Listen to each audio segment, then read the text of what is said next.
ಇಲ್ಲಿಂದ ಏನು ಮೊನ್ನೆ ಭಾರತ ಸರ್ಕಾರದ ಗೃಹ ಸಚಿವರು ಅಮಿತ್ ಶಾ ಅವರು ಬಾಬಾ ಸಾಹೇಬ್ ಅಂಬೇಡ್ಕರ್ ಅವರ ಬಗ್ಗೆ ಲೋಕಸಭೆಯಲ್ಲಿ ಮಾತಾಡಿದರು. ಅದರ ಬಗ್ಗೆ ಇವತ್ತ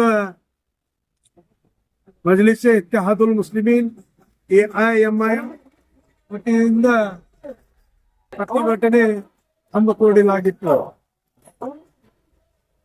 ಈ ಅಮಿತ್ ಶಾ ಗೃಹ ಸಚಿವರು ಭಾರತ ಸರ್ಕಾರ ಅವರು ಡಾಕ್ಟರ್ ಬಾಬಾ ಸಾಹೇಬ್ ಅಂಬೇಡ್ಕರ್ ಅವರ ಬಗ್ಗೆ ಕೊಟ್ಟಿರುವ ಹೇಳಿಕೆಗೆ ಖಂಡನೆ ಮಾಡುವ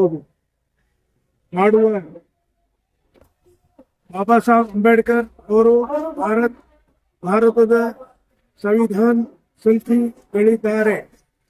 ಭಾರತದ ಸಂವಿಧಾನವನ್ನು ರಚನೆ ಮಾಡಿದ್ದಾರೆ.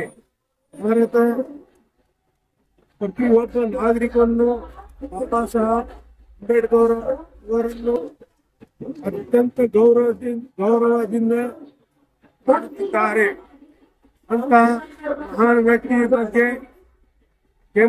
ಕೇಂದ್ರದ ಗೃಹ ಸಚಿವರಾದ ಅಮಿತ್ ಶಾ ಅವರು ಲೋಕಸಭೆಯಲ್ಲಿ ಅವಹೇಳನಕಾರಿ ಹೇಳಿಕೆ ಕೊಟ್ಟಿದ್ದಾರೆ. ಇದರಿಂದ ಭಾರತದ ಪ್ರತಿಯೊಬ್ಬ ನಾಗರಿಕರಿಗೆ ಅತ್ಯಂತ ನೋವು ಉಂಟಾಗಿದೆ. ಕಾರಣ ಕೇಂದ್ರ ಗೃಹ ಸಚಿವರಾದ ಅಮಿತ್ ಶಾ ಅವರ ಹೇಳಿಕೆಯನ್ನು all India Majlis Ittehadul Muslimeen AIMIM ಪಕ್ಷ ವತಿಯಿಂದ ಬಲವಾಗಿ ಖಂಡಿಸುತ್ತೇವೆ.